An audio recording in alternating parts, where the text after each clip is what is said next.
많은 이재민들이 생겼습니다. 매년 이맘때가 되면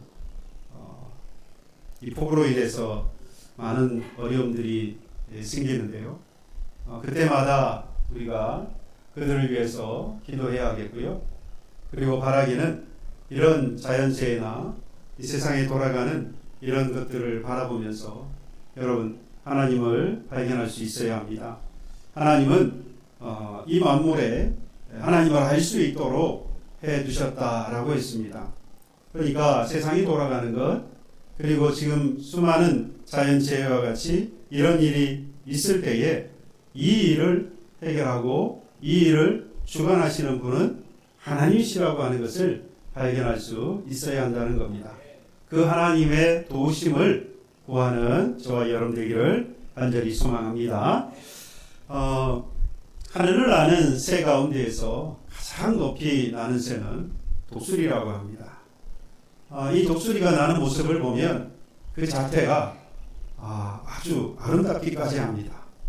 창공을 유유히 나는 그 모습은 그 어떤 것으로도 어떤 새도 비교할 수 없을 만큼 참 멋있습니다.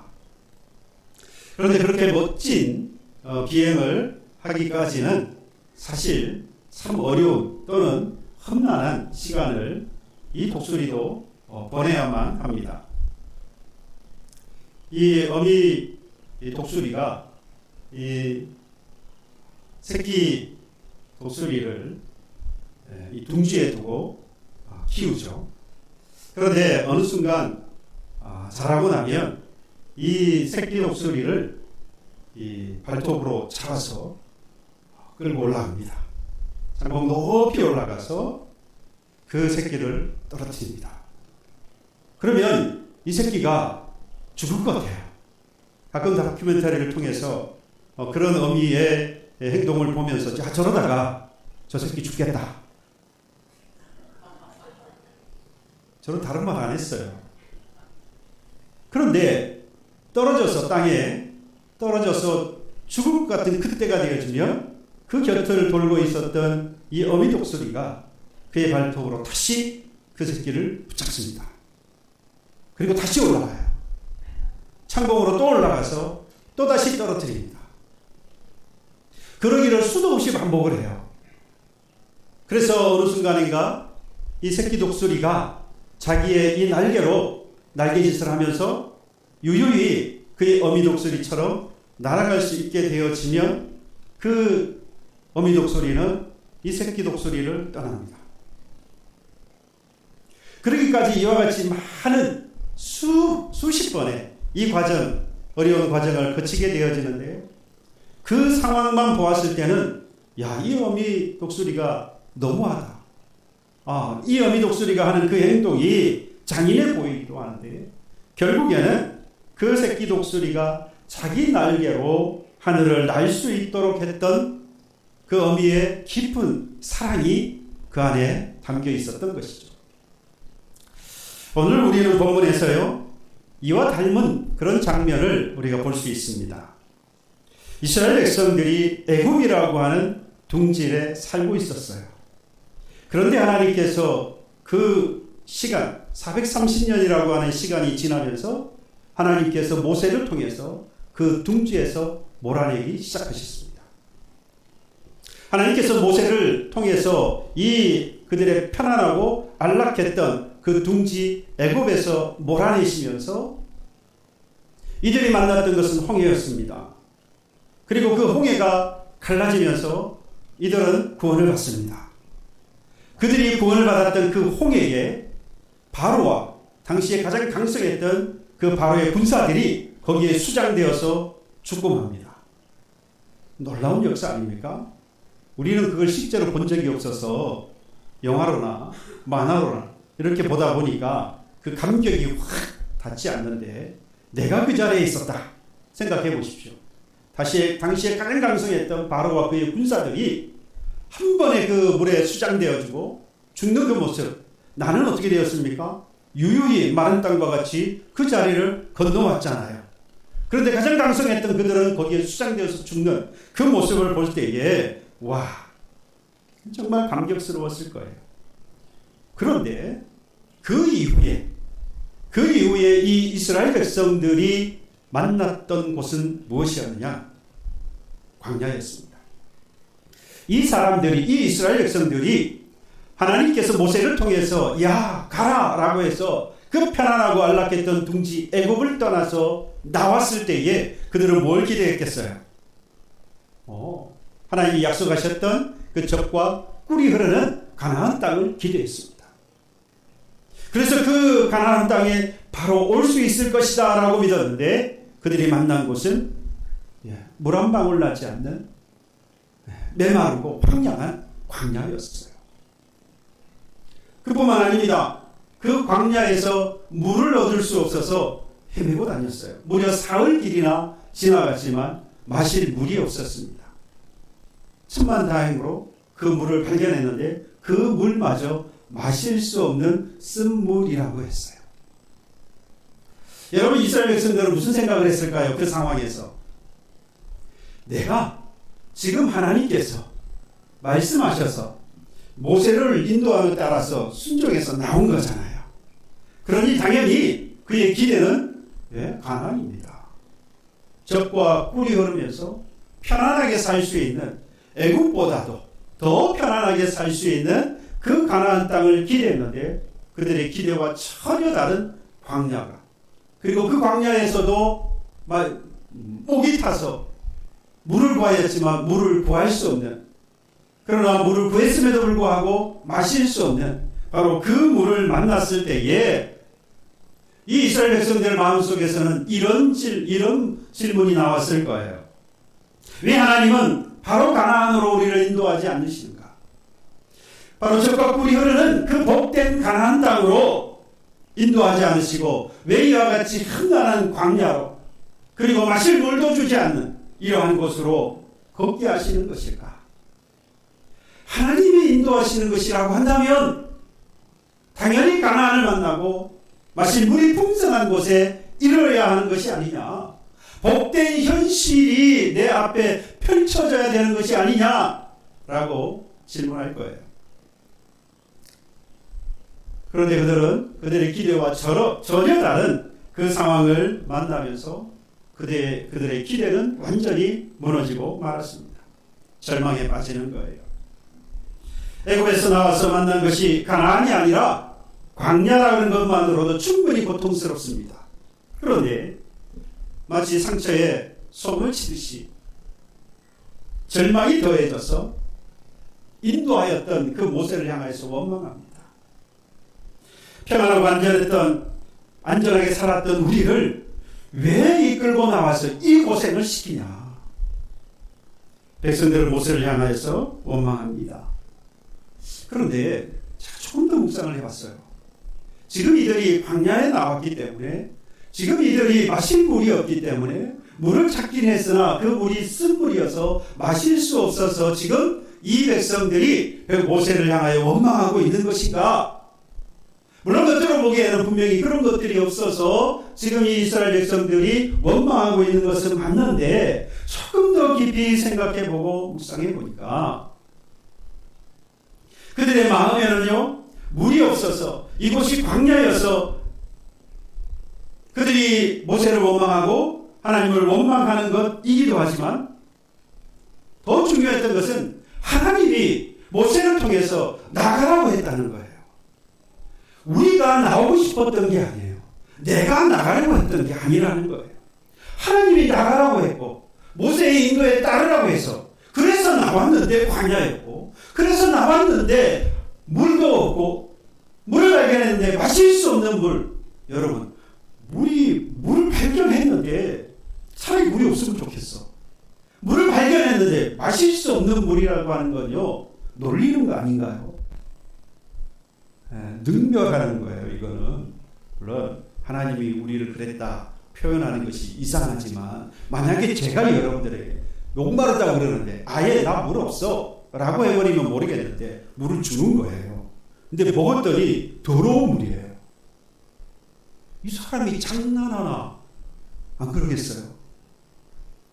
여러분, 이스라엘 백성들은 지금 광야가 문제가 아니에요. 사실은 마실 물이 없는 게 문제가 아니에요. 쓴 물이 문제가 아니에요. 내가 하나님이 가라고 해서 왔다는 거예요.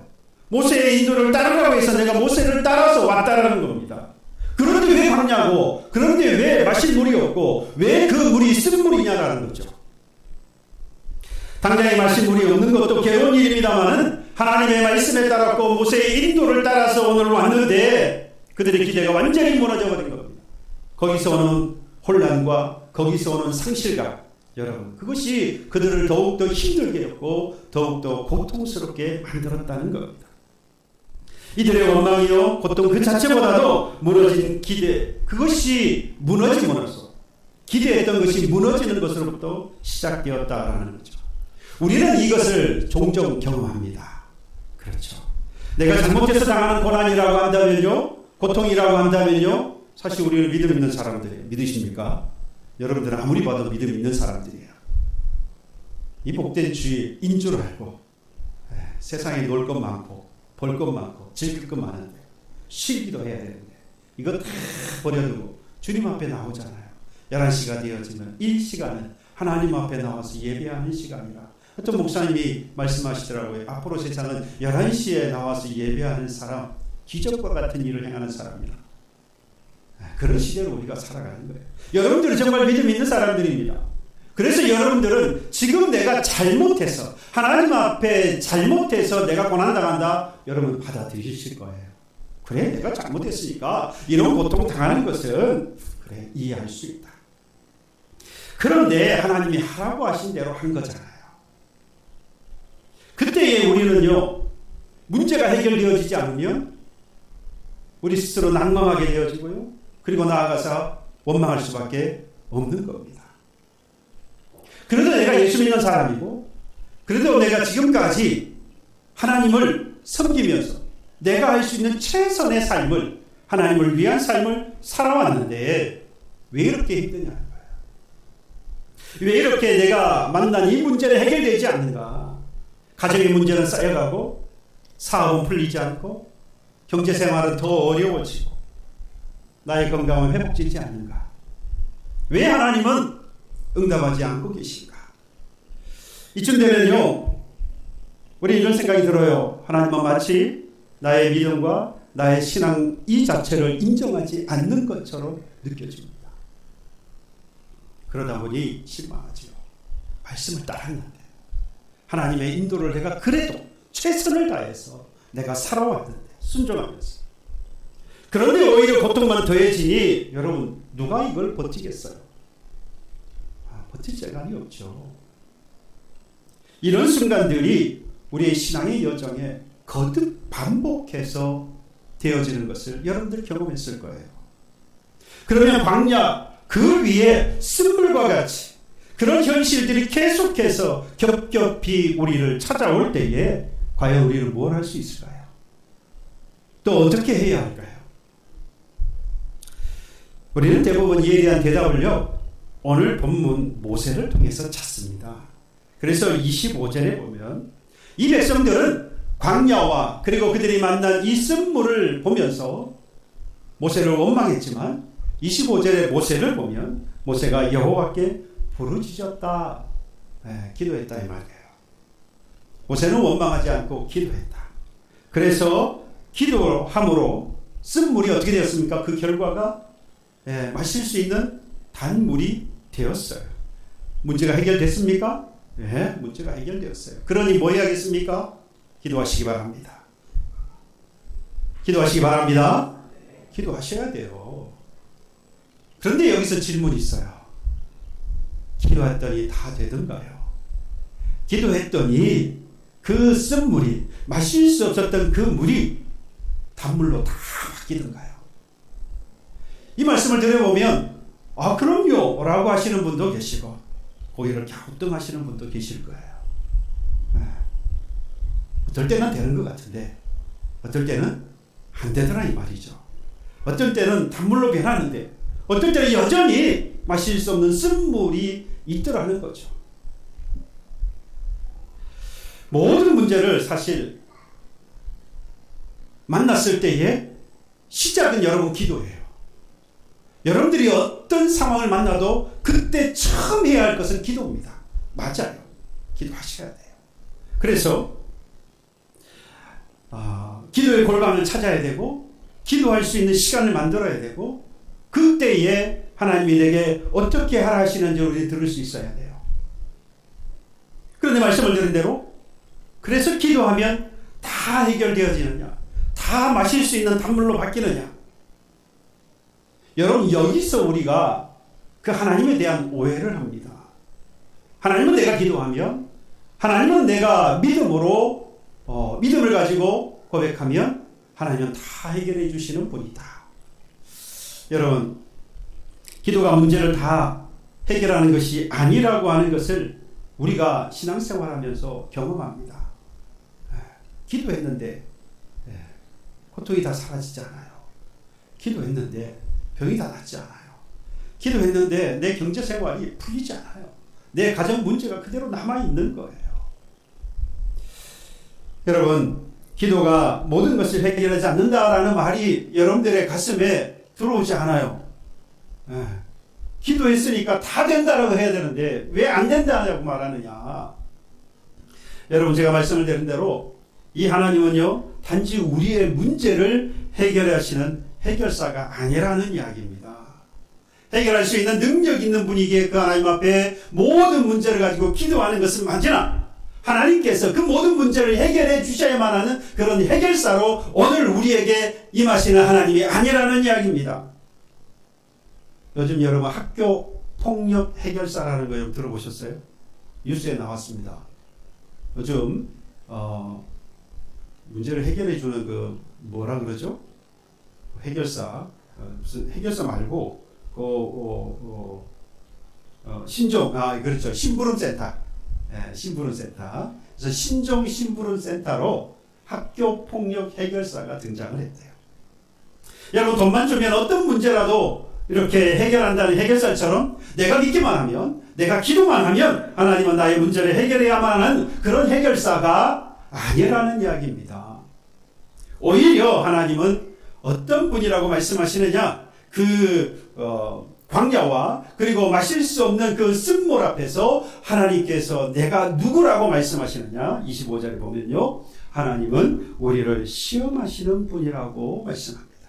시험하시는 분. 거기서 여호와께서 그들을 위하여 법도와 율례를 정하시고 그들을 시험하실세라고 말씀합니다. 여호와께서 그들을 위해서 법도와 율례를 정하셨습니다. 그리고 하나님 시험하신대요. 여기서 시험은요, 마치 사탄이 하나님의 백성인 우리를 무너뜨리기 위해서 유혹하는 것을 말하지 않습니다. 여기서 말씀하고 있는 시험이라고 하는 것은 시련을 말해요. 또는 그 시련을 통한 훈련을 이야기합니다. 시련이나 훈련, 하나님께서 하시는 시험은 시련이기도 하지만 그 시련은 결국 우리를 뭐 하시는 거죠? 훈련하시는 도구가 뭐라는 겁니까? 시련이라는 이야기예요. 아브라함이 창세기 22장에 독자 이삭을 모리아에 있는 산에 가서 번제물로 드리라 할 때에 그 이삭을 드릴 때 하나님께서 그 아브라함을 뭐 하셨다라고 했냐면 시험하셨다라고 말씀했어요. 그러니까 시련을 주신 거예요. 그죠? 그 시련을 통하여서 하나님께서 지금 뭐 하고 계셔요? 아브라함을 훈련하고 계셔요. 무엇으로 만드시려고요? 믿음의 조상. 우리가 아는 것처럼 아브라함은 믿음의 조상이라고 말하잖아요. 그래서 이 아브라함의 마지막 그 시련 또는 마지막 그 훈련은 바로 아들 이삭을 드리는 거야. 그래서 믿음의 조상으로 완성되어지는 것이라고 볼 수 있는 거예요. 지금 이 이스라엘 백성 애굽에서 나와서 홍해를 건너 지금 광야에 이르렀고 그리고 쓴물 앞에 선 이들은요 드디어 뭘 시작합니까? 훈련이 시작되어진 거예요. 하나님께서 그러면 이 훈련을 시작하시는 이유가 뭘까요? 지금 이 이스라엘 백성들을 하나님께서 훈련을 시작하시는 그 이유, 그건 하나님의 백성을 만드시기 위해서라는 겁니다. 여러분, 그 훈련의 그러면 내용이 뭐냐? 오늘 25절에 말씀하고 있는 것처럼 법도와 율례라고 하는 거예요. 지금까지 이스라엘 백성들은요 애굽의 백성이었습니다. 그러니까 애굽의 백성이니까 뭘 따랐겠어요? 애굽의 법도와 율례를 따랐어요. 그런데 이제 하나님께서 그 애굽에서 끄집어내셨어요. 그리고 그들에게 법도와 율례, 곧 하나님의 법도와 율례를 주셨어요. 그 말은 곧 하나님께서 이들을 뭐로 만드시겠다는 겁니까? 애굽의 백성이 아니라 하나님의 백성 만드시겠다라고 하는 의지가 그 하나님의 마음에 담겨 있는 겁니다. 그때의 이 법도와 율례라고 하는 것은 좀 이해하실 필요가 있어요. 아직까지 하나님께서 시내산에서 모세를 통해서 율법을, 그래서 십계명과 그에 따르는 규례를 주시기 전이에요. 그래서 이 법도와 율례는 마치 십계명과 같이 지켜야 할 조항들을 말하는 게 아닙니다. 뭐와 같으냐면 부모님이 자녀들에게 야, 부모의 말은, 부모가 하시는 말씀은 뭐 해야 돼요? 들어야 해. 선생님이 가르치시는 것은 뭐 해야 돼요? 들어야 해. 그와 같은 거예요. 법도와 율례라고 하는 것은 하나님의 말씀을 듣고 그 말씀을 따라야 하는 것이야 라고 하는 이야기를 하는 거예요. 대전제를 이야기해요. 그리고 시내산에 가면 그에 따르는 조목조목 지켜야 할 조항들을 하나님께서 주시는 거예요.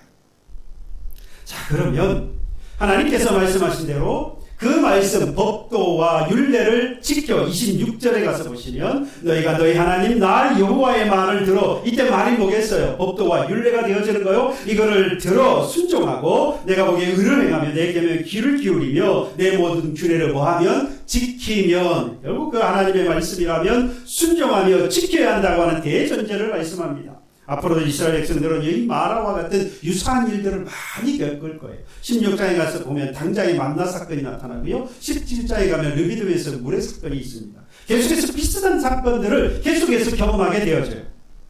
이때에 하나님께서 이스라엘 백성들이 요구하신 것입니다. 하나님의 말씀을 듣고 그 말씀에 순종하여 지켜 살아야 한다. 오늘 우리에게도 같은 말씀을 하고 있어요. 그래도 내가 지금 주를 위해서 지금까지 살아왔고 나름대로 최선을 다해서 주를 위해 힘써 왔는데 왜 이렇게 내가 힘드냐? 이런 문제들이 왜 산적해 있고 왜 해결되지 않고 오늘을 살아가야 하느냐? 가정의 문제는 쌓이고 경제생활은 회복되지 않고 내 건강은 여전히 아프고, 여러분 이러한 혼란과 그리고 상실감에 빠져 있을 때에 하나님께서 우리에게 뭐라고 말씀하고 있냐면요, 야, 네가 나의 말에 순종하지 않아서가 아니라, 네가 나에게 기도하지 않아서가 아니라, 지금 네가 광야에 왔고 지금 네 앞에 펼쳐진 것이 마실 물이 아니라 마시지 못하는 그 쓴물을 네가 지금 만났다 할지라도 네가 내 말을 거역해서가 아니고 네가 기도하지 않아서가 아니라 내가 너에게 그런 상황에서도 뭐 하기를 원하신다는 거예요? 말씀을 듣고 따르기를 나는 원해. 내가 너를 나의 백성으로 지금 만들기를 원하는 거야. 내가 너를 나의 백성으로 만들기 위해서 내가 너에게 법도와 율례를 주니 그 말씀을 듣고 따라 지켜 행해라. 그러면 내가 너를 나의 백성으로 만들어 줄게. 이것이 하나님께서 우리의 인생 가운데에 문제를 그냥 내어놓으신 이유입니다. 그냥 두신 이유예요. 말씀을 따랐는데도 광야와 쓴물 앞에 두고 있는 이유입니다. 나를 하나님의 백성으로 만들고 싶으신 하나님의 마음이 여러분 보이십니까? 그렇다면 여러분 이 시간 결단하셔야 돼요. 그 어떤 시험이 와도요, 그 어떤 환란이 온다 할지라도요, 주를 원망하지 않으며 하나님의 그 법도와 율례, 하나님의 말씀을 듣고 그 말씀을 순종하겠다라고 여러분 결단하셔야 합니다. 왜 그래야 하느냐? 그때에 하나님이 만나주시는데 그 하나님이 만나주신 하나님이 당신을 뭐라고 말씀하셨습니까? 26절 마지막에 보면 나는 너희를 치료하는 여호와임이니라. 믿으십니까?